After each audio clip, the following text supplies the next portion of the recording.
অনেক দিন আগের কথা। সখীপুর নামের একটি গ্রামে রহিম নামের একজন গরিব কৃষক বসবাস করত।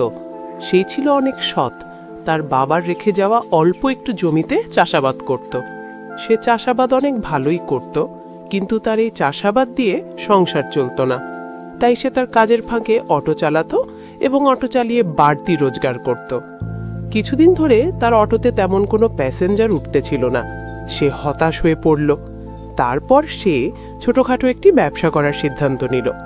ধীরে ধীরে সে তার ব্যবসা বৃদ্ধি করল। রহিম মিয়া রোজ গ্রামে গ্রামে তার দোকানের মালামাল বিক্রি করা শুরু করলো। গ্রামের মানুষ তার প্রতি মুগ্ধ হয়ে তার দোকানের মালামাল কেনা শুরু করলো। দেখতে দেখতে রহিম মিয়ার 2টি বছর কেটে গেল। রহিম মিয়ার অর্থ সম্পদ অনেক বৃদ্ধি পেল। অনেক টাকা পয়সা হওয়ার কারণে সে একটি জমি কিনল এবং সেই জমিতে কিছু সবজি চাষ করলো। সে নিয়মিত সবজি গাড়াতে পানি সার দিত। এর ফলে সবজি বাগানের তাড়াতাড়ি বড় হলো।